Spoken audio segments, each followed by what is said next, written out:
What's going on, everyone? I'm Jay. My channel is Square Pegs. I do 2 videos a week covering the best in retro and modern gaming. And today I am looking at the fact that we just passed the holidays and there's a solid chance that some of you just got an Xbox One or an Xbox Series X for Christmas. And I want to put together a library for you of excellent games where you are not spending over $100. So now, through the magic of YouTube, we are going to go to the car where I am wearing something completely different. What is going on, everybody? We are here in the car, and I am about to go out and do my $100 Xbox One challenge, where we are going to be going to the various stores around town, and I'm going to be spending $100 to find out what great games I can get physically on the Xbox One. Now, yeah, true, you can get a lot of these on Game Pass, and that's fine, but with the Xbox, I do like to have things physically just because sometimes things leave Game Pass and you don't get to have them back. So these are the games that you can pick up for the Xbox for under $100. So what do you say? Let's head to Second Chance and see what we can find.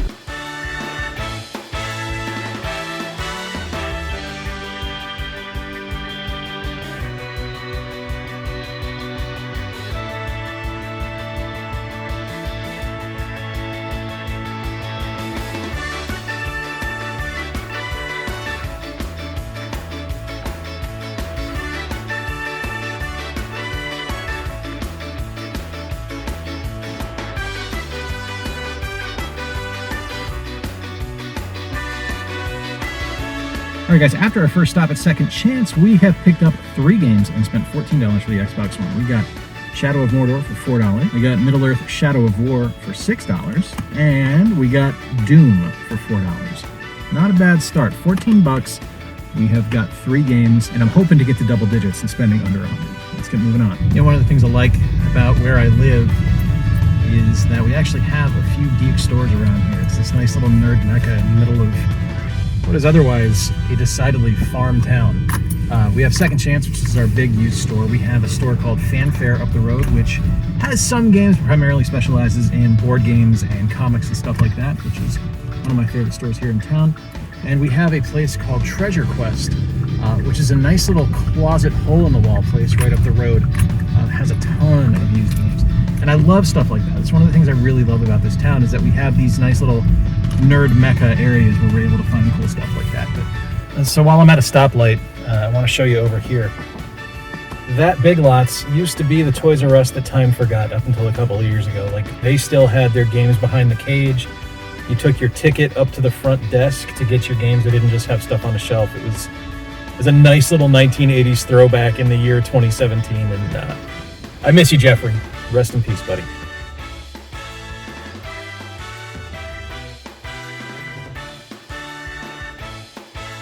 Now, I did find a fantastic fighting game in there for $10, and it is, while I'm not a big fan of the subject matter, I do love this game. I've got it on the Switch, and I wanted to get the graphical upgrade for the Xbox One.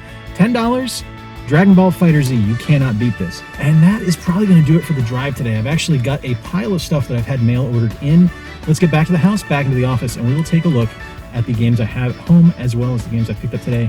All right, so recapping the things I picked up at Second Chance, we're going to spend a little bit of time with each game, and then we're going to get back to looking at some more stuff. So first up is Doom. There's just something unbelievably right about the Doom that released in 2016. Now, I am not typically a fan of first-person shooters or hyper-violent games like this, but Doom just works, right? Like, it is so well done and so ridiculously over the top that you kind of fall in love with it the more you play it. There's demon slaying, you're on Mars, you're killing things left and right. It's overly violent and ridiculous and just stupidly over the top. And it is a picture-perfect remake of a classic game from my childhood. As a huge Lord of the Rings fan, I absolutely loved these games. I used to have them on the PS4. Couldn't resist picking them up for the Xbox One. And that is Shadow of War and Shadow of Mordor.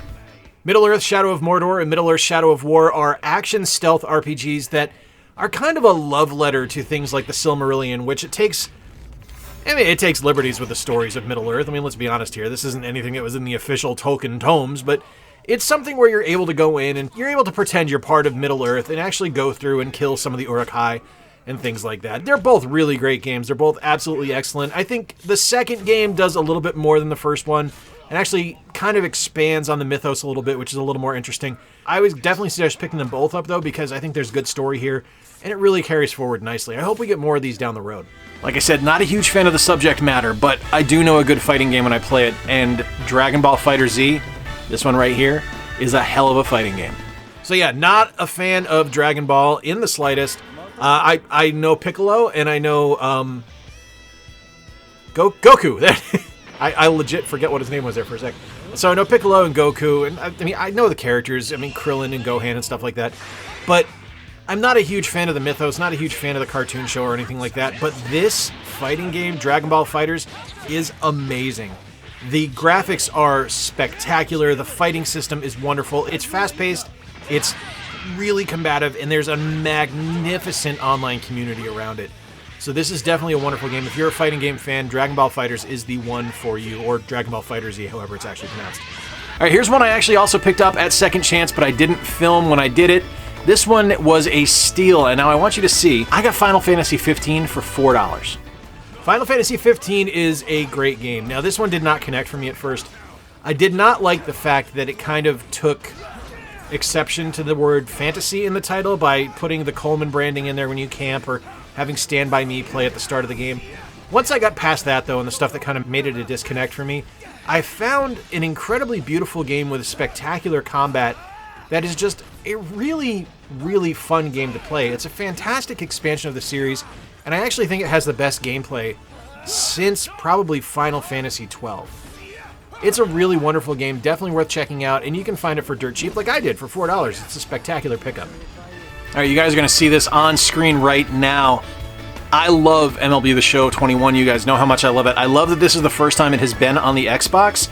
And this edition right here, MLB The Show 21, the Jackie Robinson edition, comes with a steelbook and a hat. I usually don't buy collector's editions for sports games. I think they're kind of superfluous, but as a huge fan of this, and at $20, which you can get in-store, on the app, or on the website, it is a steal. I mean, what more needs to be said about my love of MLB The Show than what I've already said? But we'll go in a little bit more depth here with what the Jackie Robinson edition has. So the Jackie Robinson edition comes with a steelbook, which is gorgeous. And it also actually comes with a hat, an MLB The Show 21 hat from New Era, which is great. So it's a really neat collector's edition. You also get some stuff from the downloadable content and things like that, like the card packs and stuff, which is all right. But for $20 to get something that retailed for, I think, $90, I mean, that's a great deal. And it's a wonderful sports series. So if you like sports games and you haven't played MLB The Show, if you've been an Xbox owner for a long time and have never had the opportunity to play the show series, now is the time to do so, because MLB The Show 21 will open your eyes to a fantastic world of sports gaming. Now this is awesome. My wife actually swung this Facebook Marketplace deal for me, and she got this for $50. So that is going to put me at $98 total. Now here are the games we got. We got Dishonored from Bethesda. Our second entry from Bethesda is Dishonored, a stealth RPG where you're able to play either really aggressively and kill people, or you're able to be a little bit more subtle and just knock them out and move through. It feels a lot like what Thief should have become to me, and I still like the Thief series, but the Dishonored series does so much more with what the idea of skulking through the shadows, breaking and entering into houses, pickpocketing, stealing, backstabbing. It feels more Thief than Thief does, and it's a wonderful game, absolutely fantastic. A fantastic Lego game, Lego Star Wars The Force Unleashed. Lego The Force Unleashed does a lot with a little. Interestingly enough, it starts you off at the Battle of Endor, which is what you're seeing here. And I think it's really clever. It introduces some new mechanics, which is sorely needed for the Lego games. So you're actually able to break down the things you build and rebuild them in different areas and different configurations, which give you different access to the different parts of the level. I said different a lot right there. But it does a lot with a little, because it only focuses on one movie. And I'm hoping we see more of the mechanics in this game kind of embraced and brought over to the Skywalker Saga when it releases later this year, because I think Lego The Force Unleashed is spectacular, and it's a really solid and really fun game. And I mean, I love all the Lego games, so I'm kind of biased in that regard, but I really like this one. I think it's a well-made game. I think the animations and the models look really good. I mean, for something that is essentially a Lego set, it looks really great. Probably my favorite compilation ever released, Rare Replay. Now, I used to have this without the case, and I traded it in a couple of years ago, but being able to get this complete in box, like just fully minty, I'm so happy about that. This is an amazing collection. I've extolled the virtues of Rare Replay for years now because I've been playing it on Game Pass, or I used to have a copy, I just didn't have it in a case, as I mentioned. And I mean, what's not to love about this game? There's 30 games in this collection, so right off the bat, you're up 30 games for like $4. It's dirt cheap, and it is so good. You get amazing Rare games on here that are just some of the best of retro gaming past. Like, everything from Banjo-Kazooie to Slalom to Snake Rattle and Roll to Perfect Dark and everything in between. Stuff all the way back to the ZX Spectrum. There's so much great stuff in here. Rare Replay is, honestly, it's probably the best compilation ever made. I honestly believe that. There's so much value here. It is well worth picking up. One of my favorite Star Wars games, probably my favorite since Rogue Squadron on the GameCube, Jedi Fallen Order. I love Jedi Fallen Order. I fell in love with it the first time I saw it. I loved it even more the first time I played it, and I continue to love it the more I play it. Now, what you're seeing here is from the Xbox Series X. I do have the upgrade. But it's just such a great game that I wanted to call it out again. I know I've called it out in the past, and I've said how wonderful it is, but I didn't have it physically, or I didn't have this version physically. This is the deluxe edition, so I was able to upgrade with this Facebook Marketplace pickup, and I think it is just... it's such a wonderful, just love letter and adoration of the Star Wars mythos, and it builds upon everything that has been established in the movies and the animated series and just makes the universe more whole. It's such a wonderful game, and it's so cool to be able to step into Cal Kestis' shoes and see him become fully realized as a Jedi. I love this game. If you haven't played it, do yourself a favor, be sure to check this one out. And finally, what I consider to be the most must-buy game if you are an Xbox collector. Now, I am not a Halo fan, so understand that. But I have been playing through this, and I'm actually having a pretty good time. And being able to get Halo Reach through Halo 4, 5 games on one compilation with Halo the Master Chief Collection is awesome. And finally, the big one, Halo the Master Chief Collection. Look, this is as good as it gets. If you're a Halo fan, there's no reason to not have this game. This gets you 5 Halo games. It gets you Halo Reach and Halo 1 through 4.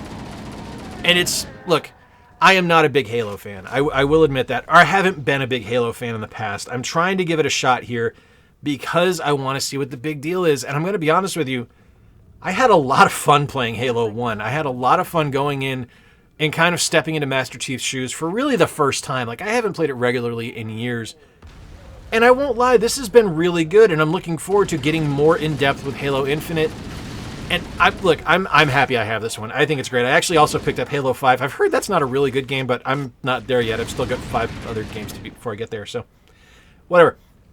Halo the Master Chief Collection, one of the bigger ticket items on this list, but definitely worth picking up if you are at all interested in finding out what the big deal is about Halo and Master Chief.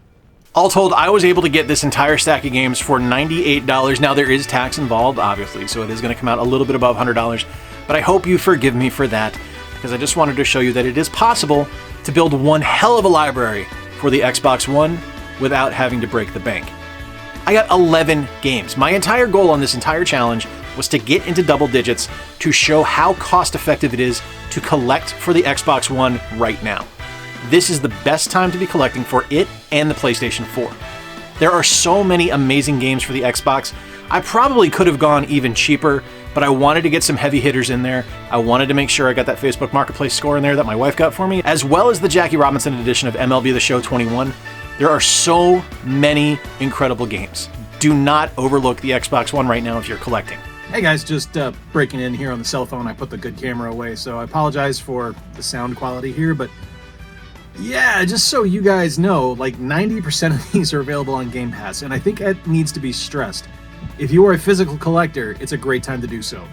But if digital is okay with you, then let it ride on Game Pass. You do not need to buy these physically. Let me know in the comments down below what your favorite Xbox One game is that you think is just a sleeper hit that you can get for dirt cheap. Like I said, there are so many quality titles out there for the Xbox One.